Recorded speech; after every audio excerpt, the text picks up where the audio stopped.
TV10 Network. Breaking news, exclusive update from Yadadri district. రోజు మళ్ళీ ఒకసారి సాయంత్రం కూడా వచ్చి అందరిని కలవడం జరుగుతుంది. అసలు మనం ఇన్ని రోజులు ప్రచారం చేసుకున్నాం, కానీ ఇప్పటి వరకు మీరు పాషం అమరన్నకు ఓటు ఎందుకు వేయాలి అన్న విషయం మీకు ఎవరికైనా తెలుసా? 18వ వార్డుల పాషం అమర్నాథ్ గారు గ్యాస్ సిలిండర్ గుర్తు నుంచి పోటీ చేస్తారు. 18వ వార్డుల పాషం అమర్నాథ్ గారు గ్యాస్ సిలిండర్ గుర్తు నుంచి పోటీ చేస్తారు. సో అన్ని పార్టీలు రకరకాల హామీలు ఇచ్చారు. మా పాషం అమర్నాథ్ గారు 18వ వార్డు అభ్యర్థి గ్యాస్ సిలిండర్ గుర్తు పాషం అమర్నాథ్ గారు కనుక గెలిస్తే 18వ వార్డుకి జరగబోయే మేలు ఒకటి, ఏ ఇంట్లో ఆడపిల్ల పుట్టినా ఆ పాప పేరు మీద 5,000 రూపాయలు, పుట్టిన రోజు నుండి వారం లోపు 5,000 రూపాయలు ఫిక్స్ డిపాజిట్ చేయడం జరుగుతుంది. మొదటి హామీ, ఏ ఇంట్లో ఆడపిల్ల పుట్టినా ఆ ఆడపిల్ల పేరు మీద 5,000 రూపాయలు ఫిక్స్ డిపాజిట్ చేయడం జరుగుతుంది. పాషం అమర్నాథ్ గారు గ్యాస్ సిలిండర్ గుర్తు 3 గ్యారంటీలు. మొదటిది, ఏ ఇంట్లో ఆడపిల్ల పుట్టినా ఆ ఆడపిల్ల పేరు మీద 5,000 రూపాయలు ఫిక్స్ డిపాజిట్ చేయడం జరుగుతుంది. రెండోది, ఏ ఇంట్లో అయితే ఏ ఇంట్లో కానీ ఎవరైనా అంత్యక్రియల కార్యక్రమాలు ఉన్నప్పుడు దానికి కూడా ఆర్థిక సాయం అందుతుంది. ప్రతి ఇంటికి, ఏ ఇంట్లో మంచి చెల్లెల్లో జనన కర్మలో తోడుంటాడని పాటలు పాడిపించినట్టు కాదు, ఒక ఆడపిల్ల పుట్టినప్పుడు అన్న మన తోడుంటాడు, ఎవరైనా ఇంట్లో చనిపోయినప్పుడు ఆ అంత్యక్రియలకు కూడా ఇక్కడ ఏదున్నా దానికి కూడా సాయం అందిస్తారు. మూడోది, మన 18వ వార్డులో 8 నుంచి 10 వినాయక మండపాలు ఉన్నాయి. ప్రతి ఏడాది ప్రతి వినాయక మండపానికి 5,000 రూపాయలు సిద్ధంగా ఉంటాయి. 3 గ్యారంటీలు. నాలుగోది, ఎక్కడెక్కడైతే వాటర్ సమస్యలు ఉన్నాయో ప్యూరిఫైడ్ వాటర్ ట్యాంకులు కూడా నిర్మించడం జరుగుతుంది. సో వాటర్ ఫిల్టర్ నిర్మాణం కూడా జరుగుతుంది. మాకు సంబంధించిన 4 గ్యారంటీలు ఉన్నాయి.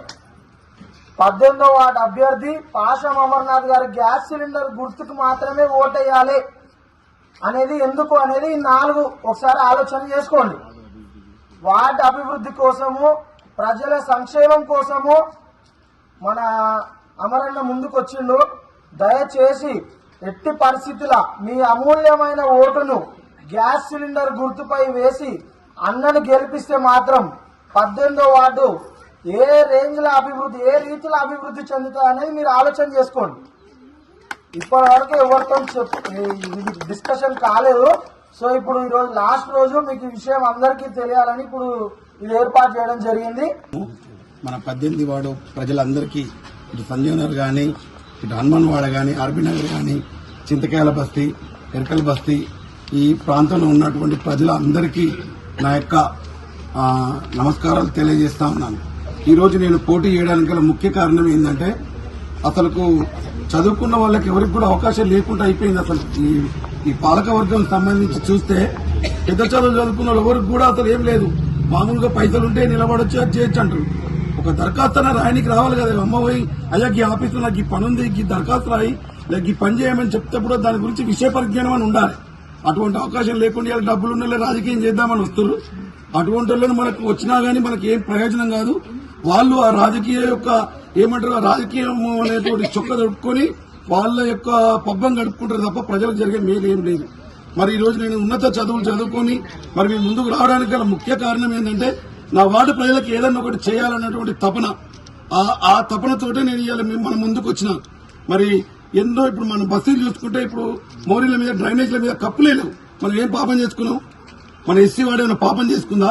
ఆ చింతకాయల బస్సు ఏమైనా పాపం చేసుకుందా? వాటి మీద ఎందుకు వేయలే కప్పులు? 5 సంవత్సరాలు గడిచింది కదా. 5 సంవత్సరాల నుంచి ఒక్కసారన్నా అసలు వాడు చూసిన పాపన పోలేదంట. మరి అటువంటి వాళ్ళని ఎన్నుకుంటుందా?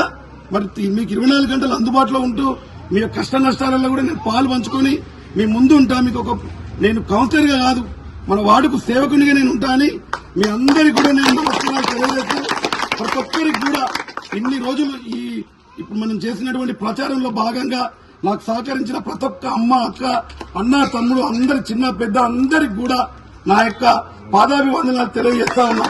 ఈ ఒక్కదాని మీరు అవకాశం ఇచ్చి చూడండి. ఈ 5 సంవత్సరాలలో చదువుకున్న పిల్లలకు గాని, మరి ఇప్పుడు మన కమ్యూనిటీలో, ఎస్సీ కమ్యూనిటీలో కూడా చాలా మంది ఉన్నారు, చదువుకొని ఉన్నారు. ఆ పిల్లలకు కూడా మనకి ప్రభుత్వం నుంచి వచ్చేటువంటి పథకాలు ఏది మన ఇవి ఉంటాయి కదా, ఏవి మన ఎస్సీ కార్పొరేషన్ వచ్చే రుణాలు గాని, బీసీ కార్పొరేషన్ నుంచి వచ్చే రుణాలు గాని, వాటి విషయాలలో కూడా నేను మీ అందరికీ కూడా నేను వాటి ద్వారా వచ్చేటువంటి ఏమైతే పథకాలు ఉన్నాయో మీకు తెలియజేసి వాటిని మీకు అర్హులుగా గుర్తింపు చేసి మీకు ఆ రకమైనటువంటి సహాయం కూడా నేను చేస్తానని ఈ యొక్క అవకాశం నాకు ఇచ్చి, మరి మన గ్యాస్ సిలిండర్ గుర్తుపైన మీరందరూ ఓటేసి మరి అత్యధిక మెజార్టీతో గెలిపించి, మరి ఇన్ని రోజులు మనం ఇది చేసినాం కదా, తిరిగినాం, మరి అది చేసుకున్నాం కాబట్టి మనం ఇక్కడ నుంచి గెలిపించుకుంటే ఇక్కడ ఉన్నటువంటి సమస్యలన్నింటినీ కూడా మనం ఏవైతే ఉన్నాయో అవన్నింటినీ కూడా మనం సాల్వ్ చేసుకోగలుగుతాం. కాబట్టి ఈ యొక్క అవకాశం ఇచ్చి మరి మీరు గెలిపించగలరని మీ అందరికి కూడా నేను నమస్కరిస్తున్నాను. గ్యాస్ సిలిండర్ గుర్తుకే, గ్యాస్ సిలిండర్ గుర్తుకే, ఆశ అమర్నాథ్ గారి నాయకత్వం, ఆశ అమర్నాథ్ గారి నాయకత్వం.